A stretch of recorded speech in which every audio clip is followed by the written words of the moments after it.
Hi, Makoto Horiuchi here. Nice to meet you. I'm here to tell you about a project I'm working on called Echoes of the CD. It's a retrospect of the music I played in the organ trios in Seattle in the early 60s, where I met Larry Coryell in college, and we bonded through music. We hung out all the time we were in Seattle. And as a result, I got to hear a lot of the music of that time. So I was going to do a little video to tell you about my project. But in researching the music of Seattle, I decided to make a video about the black music scene in Seattle that nobody knows about. There's something about Seattle music that has a feeling to it. It's a funkiness, a groundedness. And those who left Seattle to expand their careers, like Ray Charles, Quincy Jones, Jimi Hendrix, they brought that with them. The scene all started in the 40s during the big band era, when bands would come through Seattle, but also there was a lot of local bands. And that's chronicled by Paul DeBarros. He wrote a book called Jackson Street After Dark, if you're interested. In the 60s, when I was there, it was a bustling jazz scene. There was gigs everywhere. And also, we hung out in a coffee house in the University District called the Langolin that Jerry Heldman ran. And there were sessions almost every night there. Then in the late 60s, early 70s, it turned into a vibrant R&B scene. And that's where I met Philip Wu. And that scene, nobody ever heard the music from that scene, but there were some great bands. Seattle's Center District was a bustling cultural hub. Photographer L. Smith Sr. captured life in the neighborhood during the 40s and 50s, documenting its vibrant melting pot of blacks, Chinese, and Japanese. During the 40s and 50s, the CD transformed into a jazz scene. Here's a picture of Quincy Jones playing with Bumps Blackwell. Seattle, when I was a kid, people in America that were not aware of this, Seattle was the hottest city in America during the World War II. I mean, on fire, baby. And all the military was here, Fort Lauderdale, for Marines, Navy, everything. Central area, every 5 blocks, any direction, you'd run into a club. There was so much music, and there was no reason to be home on a Friday night. The scene is booming. There's nothing like it in Seattle now. When I was in Seattle, Coltrane did an album there. Harold Land would come through, Carmel Jones, Art Blakey, Ella Fitzgerald. At the same time, the World's Fair was being built, and it was an exciting time in Seattle. But in the backdrop behind, there was the Civil Rights Movement and the Vietnam War. It was a very chaotic time, but the black music scene in Seattle was great. The Black and Tan was the quintessential club in Seattle at the time. One of my greatest influences in Seattle was Overton Berry, who gave me my first gig and taught me how to craft a performance that truly connects with an audience. Overton's mentorship was invaluable, not just to me, but also to many others, and an iconic singer, Diane Schuur, whose extraordinary talent he helped nurture. Diane Schuur.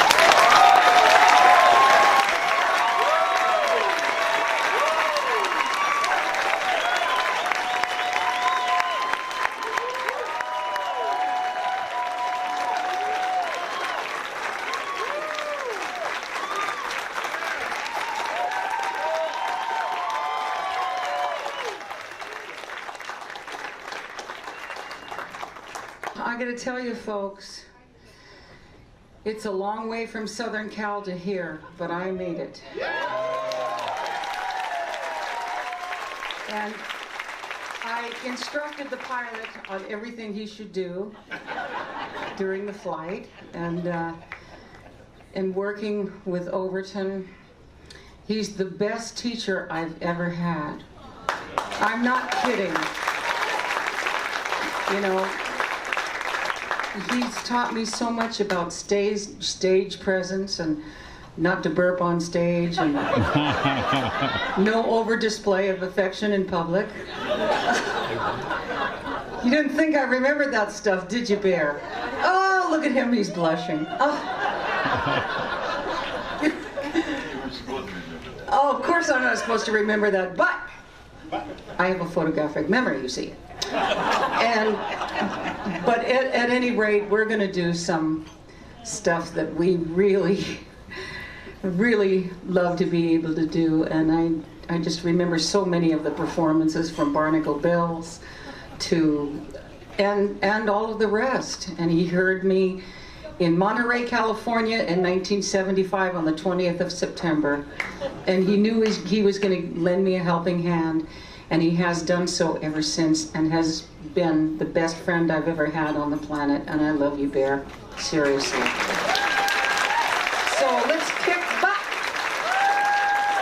All right. Stormy, right? Stormy. All right, babe, let's go. And let's put our hands together, folks. Let's wake up. A one, a two, 1, 2, 3. Come on now, folks. Come on now. All right now.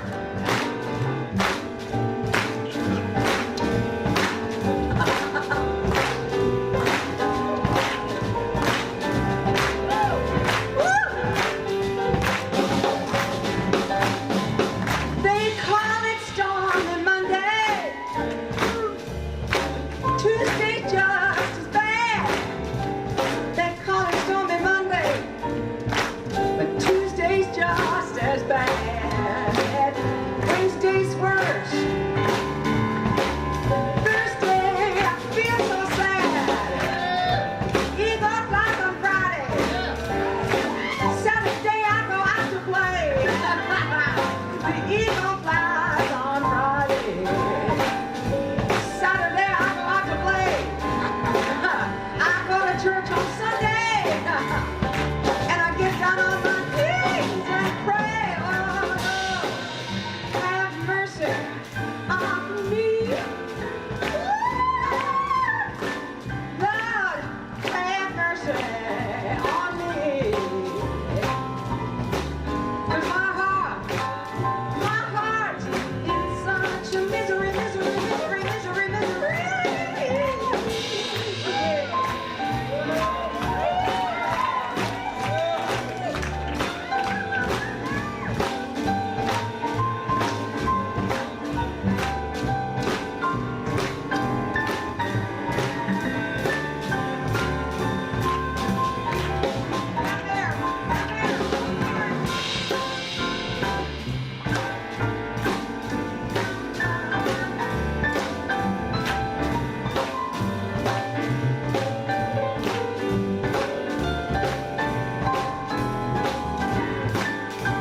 All right, here we go.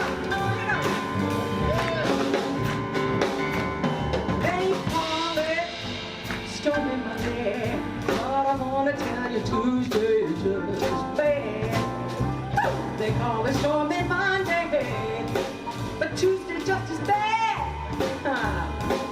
Wednesday's worse. And Thursday, I feel so sad. The eagle flies on Friday.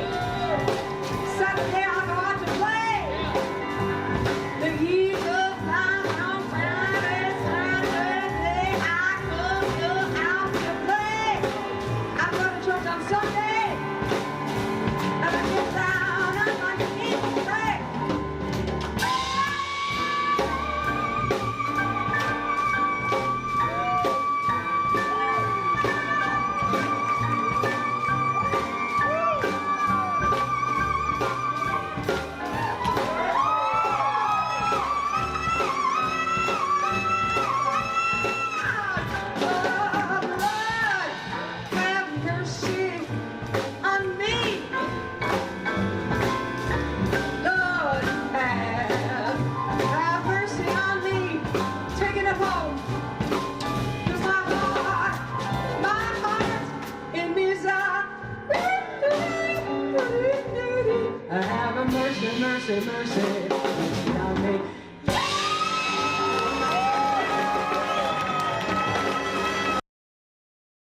I also have cherished memories of the Dave Lewis Trio, which featured the incredible guitarist Joe Johansson. Joe introduced us to the blues and artists like Freddie King while embodying the soulful, gritty essence of Seattle funk. The bands played in these ballrooms. The most famous was called the Spanish Castle. Here's a clip of Larry playing with the Dynamics.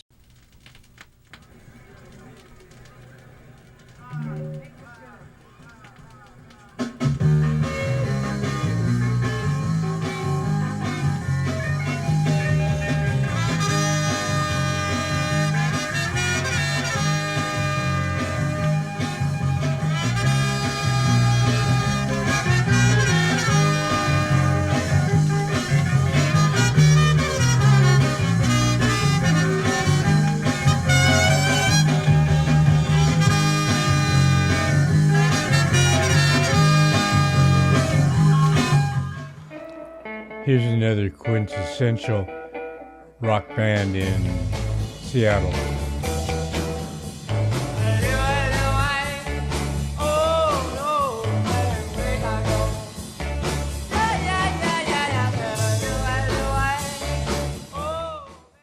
Here's a picture of Larry and myself in college.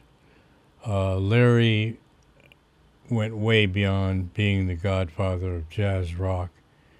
He played with the who's who of musicians in the world, from Subramaniam, the Indian violinist, to Paco de Lucia, to John McLaughlin, and Gary Burton.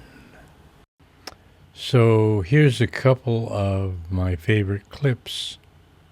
The first clip is Larry's group, the 11th House, which had Alphonse Mouzon, and Mike Mandel is playing the keyboards. Mike, I used to hang out with Mike in Seattle, and Mike was an amazing player. The second clip is Larry's group that he put together with John Abercrombie and Baji Assad. That was my favorite Larry group that he put together.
I've been buying records for a long time, and never really dug for 45s because I don't have the patience. I don't like that they're too small, and I just don't have the patience. And I'm at a record show. I see this box of records, so I run over there. This guy beats me to it, and he's taking his sweet time going through everything. So I'm sitting there waiting. While I'm waiting, there's a shoebox full of 45s next to it. So I start fingering through them, like whatever. I see one that says Bold Soul Brother on the label. So I'm like, it caught my eye. I'm like, let me check that out. Put it on my portable player, and I heard the drums, and I went crazy.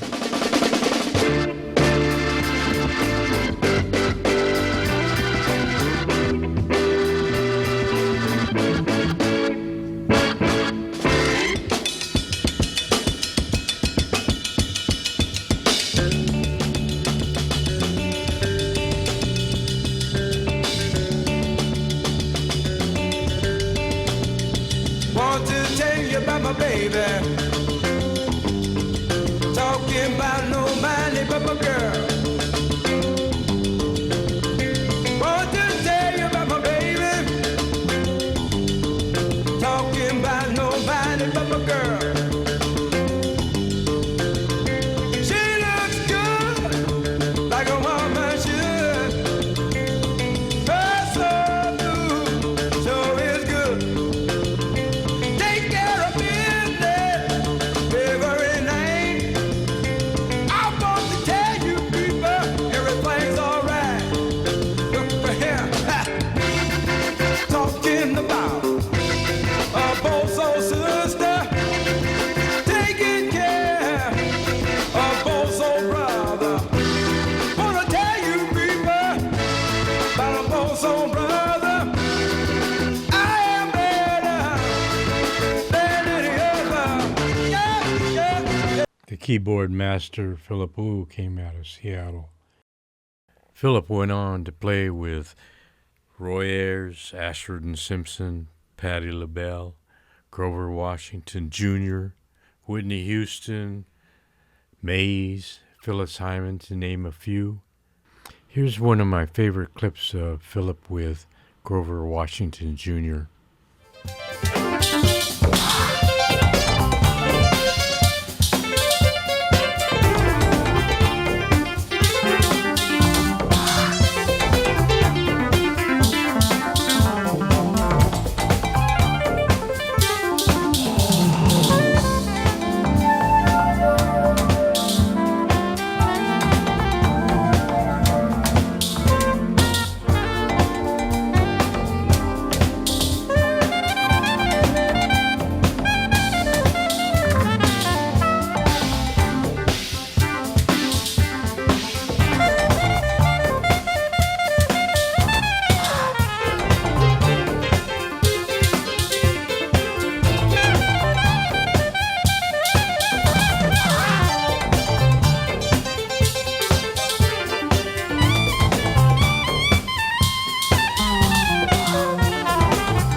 Kenny G also came out of Seattle, and this was a picture of their band they had at the time.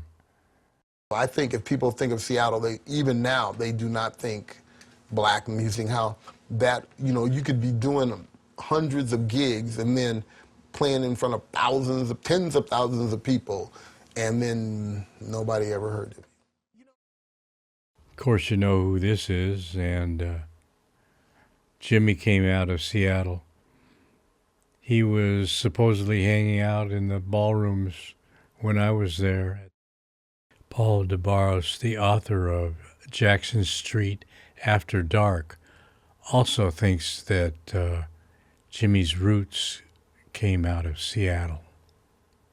To Seattle's love affair with the blues, because starting with those crazy white kids and the Sonics and the Wailers and the Kingsmen, the blues really was a strong force here as soon as Ray Charles and this great mix of black people moved here from the South, from the 1940s on. And if you play music in Seattle, you somehow need to honor the blues in some way. It's not like California where there's a visionary streak here because we're close to the Orient. We have a lot of trade with Asia, but there's also a real groundedness here. And I like to think that the thing that Jimi Hendrix got from Seattle, a lot of people will talk about the distortion and the electronics, but I really don't think that that's what he got from Seattle. What he got from Seattle was blues. He played on Jackson Street. This is at Washington Hall, this picture, which is 4 blocks from the corner of 12th and Jackson. And Jimmy's father, Al, was a competition dancer on the Jackson Street jazz scene. And his grandparents were vaudevillians who got stranded here in 1911 after a vaudeville show of theirs had been playing the Pantages Theater. So whenever I hear this cut by Jimi Hendrix, I like to think that in some way Red House, the blues that he recorded on his first English album, really kind of harkens back to what he learned in Seattle.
It's got a feeling.